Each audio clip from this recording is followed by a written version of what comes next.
think it was 2 years ago. I was coming down here. I did not know where it turned, and I hit a tree. I hit a tree, man. It took me off the bike, but yeah. Oh, fuck. Good day to you and how you be, everybody. Jan Agosto here. Welcome to Taino Inc. Today we're going to be talking about your screen printing setup. So if you have equipment in your home or your shop, how to set it up where your productivity could be much faster. But the difference is, I'm thinking about going live, and I want to call it walk and screen printing, where I'm going to show you parts of New York City, walking around and answering the questions going live, because a lot of people want me to go live and I want to answer questions. Why not? I don't want to do here, it's kind of boring, but me letting other people from other parts of the country to see New York City, the Bronx, Brooklyn, Queens, and answering questions, and we have a good time and build a community, why not? So this video is going to look like that. I'm about to shut down, take my camera and start walking home, and you're going to see a little part of my ride going home. Sometimes I'm on the bike, sometimes I'm walking, and show you a little bit of the Bronx. So right now, let's do this. All right, getting ready to leave. Look, set up my little area here and all that. Now back, let me lock the door. Got my little pinball table. Mortal Kombat and Miss Pac-Man. Let me just come and lock the door right here.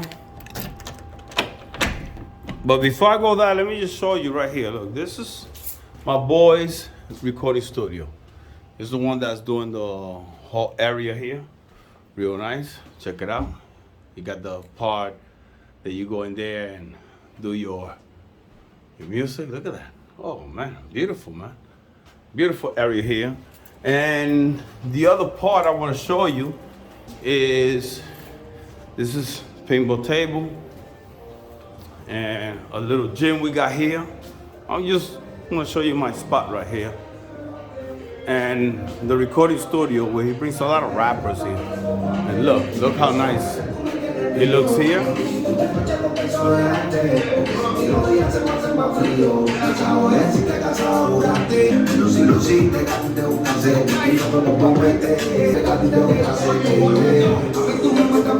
The one that's doing it. So now we are heading out. So anybody that is in New York City and wants to do video music, I'm gonna leave the description down below so you can see what this guy does, and it's always packed. You saw this guy, the one that you will see that he's a big rapper from Dominican Republic, man. He's huge. He's come here, I couldn't believe that it was him. We was talking, but this is Miriam right here, Miriam Street. Look how beautiful. Come on. It's part of the Bronx, man. This is Miriam between 196 and 197 in the Grand Concourse. And right now we are walking up and heading to the Grand Concourse. So let's talk about your press setup. When you get your press and your equipment, very important how you're gonna set it up in your shop, you know, in your home, to be a very productive, not walking around doing this and all and moving here and moving that. No, here's the Grand Concourse. Here's the Grand Concourse. Real nice. It's beautiful up here. I know that they show a lot of videos on YouTube about the Bronx. They're always showing you the little ghetto part that's like dirty and all that, but the Bronx here, man, up here in the north, it's beautiful, man. It's clean, it's quiet, it's not all that. Yeah, you're gonna get a little rowdy. We hear gunshots. That's the norm. That's the norm, but not the way 149th or Hunts Point is. This is something different. You know, it's beautiful out here. So let's talk about the press. When you get in your press, make sure you set it up in the middle of your room or your shop. It's the main thing. In your shop, the press goes right in the middle. Next to it, you're gonna set up your conveyor dryer. Your flasher unit is gonna be on top of a pallet. And if you have a flasher that just doesn't turn off and you don't have to move it, just move that pallet out. If you're only printing one pallet, move the pallet out where the flash is constantly on and get a Teflon sheet and put it over that bar. And you're not gonna burn your pallet and you don't have to be moving it. It will hold on. That's a little tip that I got 3 years after a few of my pallets burned. Let me tell you. But set up your table where you're gonna put the shirts on right next to the press, conveyor dryer across it, and you wanna have a little, like a cart, where you're gonna be able to put at least, if you, let's say you have 100 t-shirts, you want to take 24 and put them on that cart. Bring them very, very close to your pallet, where all you got to do is pick up the shirt and put it around the pallet. That's what we're gonna save your speed, and you're gonna do it much, much faster. So get a little cart, table with all the shirts, and that'll be good. The next thing that you want to do after you have all set up is where you got your inks. You want to build a shelf, or you want to get a shelf and put on a wall all the ink. But you're gonna need another table that's gonna go next to that ink, because that's where I'm gonna grab an ink, bring it to the table, and do the mix. If I have to mix colors, or I want the ink to be there, you know, where I could go back and forth and just keep putting it on my screen.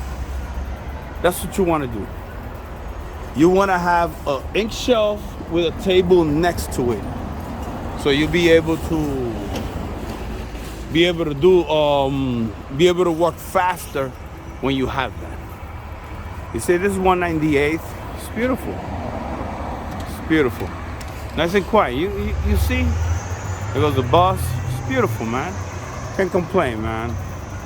I just don't like that a lot of people on YouTube always talking about the Bronx like it's so bad, when the Bronx is beautiful. You know, it's okay, man. You're born here, it's a good spot, man. It's not like Brooklyn, Queens, it's very dark. Here in the Bronx is very light. In the night, there's light everywhere, man. You're good, man. So there it is. So now that you already got your press, and you got your conveyor dryer, your flasher, everything all set up, your table with the ink and all that, now you want to focus on how to level my pallets. Because believe me, once you set up your press in the middle, you got to get all your pallets and make sure they're all level. Because if they're not level, you're going to have issues with printing. So make sure you level all your pallets.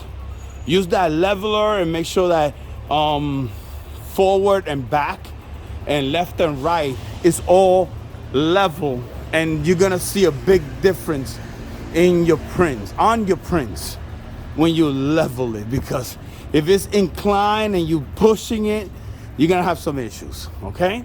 Especially when you are moving the pallets to the flasher, and you rotating and it's moving like this. You don't want that. Once I take it to the flasher, it's nice and steady, nice and even. There's no movement on the pallet. That's the second one there that you just want to make sure that it's perfect, that it's not inclined or it's not shaking like this. You know, you don't want that. The other one is setting up how you call it, like your pallets. Make sure that they all aligned well. So if you want to use all 4 pallets or 2 or 6 pallets, make sure that they all align. So when you start bringing your screen, it's gonna be all in the same spot on the pallet. Okay, that's the other main one. I used to have a pallet different than the other one, so now I want to put the collar of the shirt over the pallet, and it looked like it was higher or lower. because you have to set all that up. You know, every pallet has to be the same distance, you know, from the press. So that's something you have to do. The other part that I want to talk about is making sure the off contact.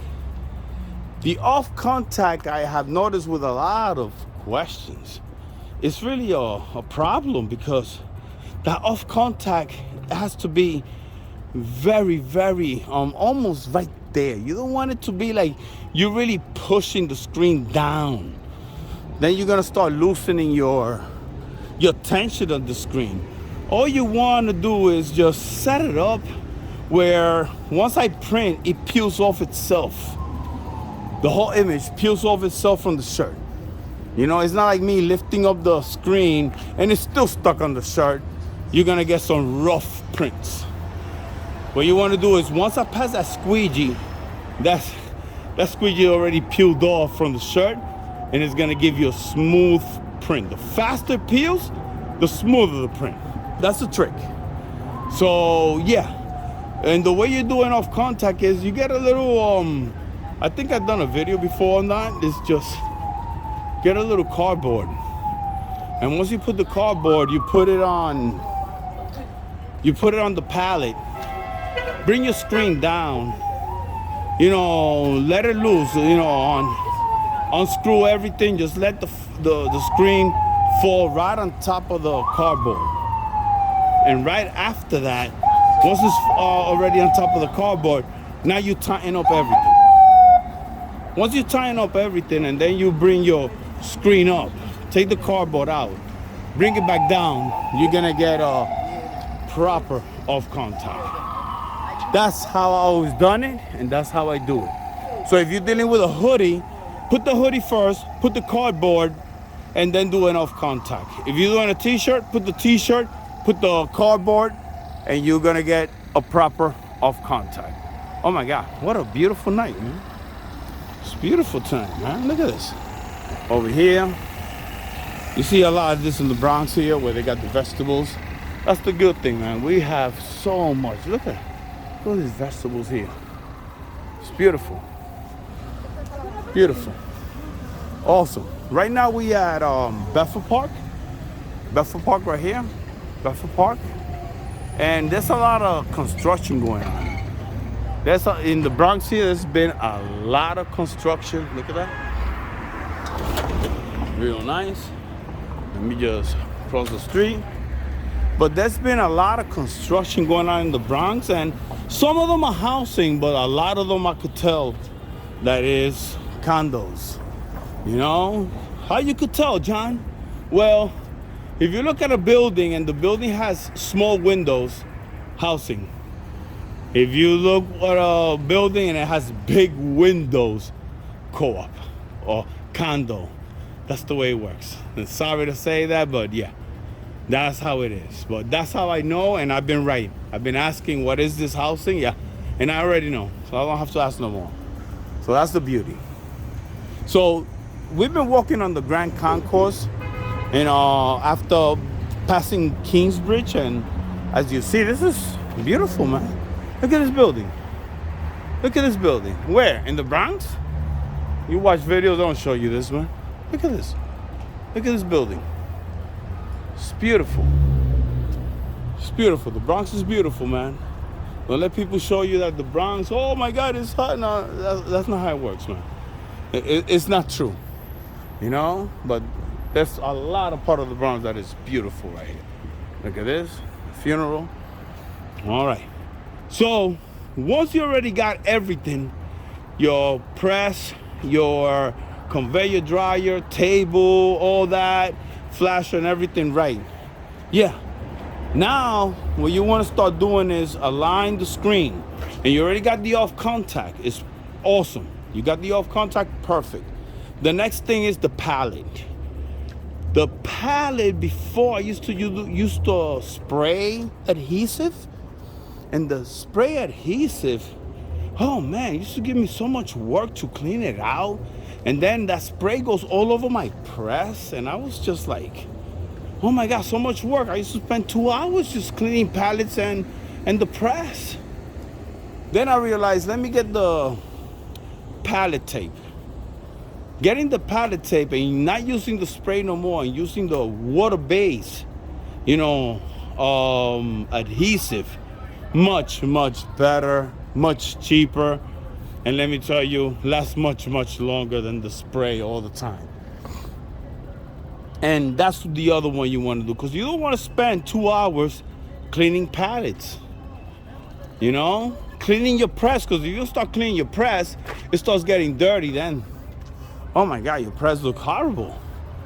So you want to make sure that you want to use as quick as possible. So using the pallet tape, once I'm done with it, all I got to do is peel off the pallet the tape out of the pallet, and there's no cleaning. I'm good. I'm done. And that's the beauty about a pallet tape. Better than spray adhesive. Stop using the spray adhesive. Because, oh man, I worked so long, so many hours just cleaning up, using my ink remover to soften that adhesive, and then using a scrubber just to get it off the pallet. It was horrible, wasting a lot of money, So I stopped that. I said no more.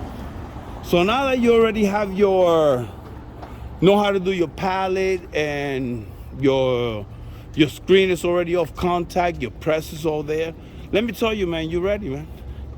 You ready to start printing some shirts. Really.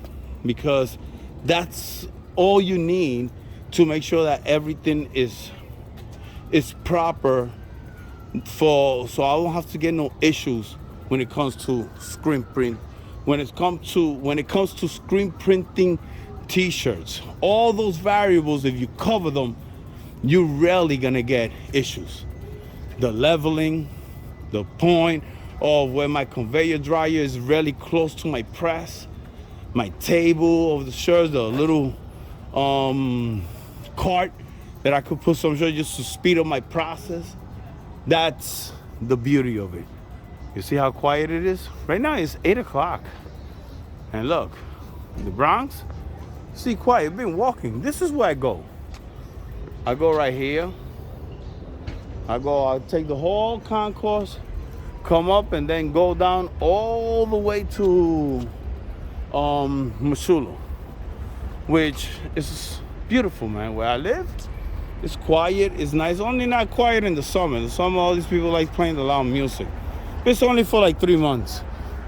Once it starts getting cold, they're all hibernating. That's the beauty of it, So that's what I want to say about the. Oh my God, let me get on my bike. Let me get here. Now I'm getting on my bike. Now we're gonna ride. But if you do all this on a setup, you'll be good with all the press, the conveyor dryer, the flasher, all that stuff. Now when it comes to your exposure unit, try to keep it in a dark room. Keep where you're gonna dry your screens with emulsion, all in the dark room. The wash booth, but very near the dark room. Once it's already dried and you expose them, you don't need to be in the dark room. You could be able to get them all out of there. You could have the wash booths in the light. I already exposed it, so that's it. But what you want to avoid is when you're putting emulsion on your screens, to get any light, meaning any light that is not LED. If your whole shop or your house is all LED, you don't need a dark room. That's the beauty of it, because it changes. And that's what I have noticed, and that's why I set up my shop the way it is right now, that I'm not worried, because most of everything is all LED. And I like that. It's pretty cool, man. So right now we're heading to Missoula. This is Missoula Parkway. This is the south. I live in the north. This is all the south. Now I come through this little park right here, and then I come down and get into street. But if you notice, It's very dark up in here, and I remember, like, I think it was 2 years ago, I was coming down here. I did not know where it turned, and I hit a tree. I hit a tree, man. It took me off the bike, but yeah. Oh, yeah. I'm here making a video that the last time I went down here, I fell, and I did the same thing while making the video. Because I hit the grass, and all these leaves are like ridiculous. Yeah, well, you're not going fast. The leaves, yeah. Yeah, if you don't go I'm like, oh my God, after I'm talking on my video, this happened. All right, now, you're heading to Missoula. Now, they have made a bike lane, and I like that because there was no bike lane around here in Missoula. So now they make the nice bike lane, just a 2-lane for the cars and the rest of bike lane. I like that. It's pretty cool. But things are gonna change because I have caught cars going through the bike lane and almost hitting a biker. You know, and here, if you haven't watched the latest, the last episode from Casey Neistat, that it shows you that they're proposing a bill to give tickets to people that are parked in the bike lane or riding around the bike lane. All you got to do is take a picture, and they're gonna give them a $175 ticket, and you get 15% from that ticket. So for the first 6 months, I know I'm gonna be making money because I'm always riding, and yeah, you want to call me a snitch? I'm gonna be, because there've been many times cars right on the bike lane, and then I have to move to the side where another car is coming, almost hit me. Nah, you're not thinking about me. I ain't gonna think about you, man. So that's what it is. You get 15%. So what's that, like $20-something? You know, $20-something for every picture that I take and of a car on the bike lane. That's awesome, man. Look at this. This is the north. Now that was the south. This is the north, and I'm over here in the park, and I live a little right here. So I just want to say that thank you for watching the video, and like again, if you like this type of video that I want to keep doing more often, you know, especially when it's live, that I could answer people's questions. Why not when you could just watch the Bronx? I'll do it in different places. Not only gonna come, this is my first one going home, but I'll be doing different places. And I think people gonna like this. You know, if I'm wrong, but just press like and comment saying go live. It lets me know that you really like this type of video, and I really would like to do this. But this is exactly where I live right here. This is the Missoula north, and I'm already in the block. So if you like this video, press that like button. If you haven't subscribed yet, please subscribe. Be thankful always, be grateful always, and just let God take you on the ride. Peace out. Oh yeah. Woo. That's it. Later.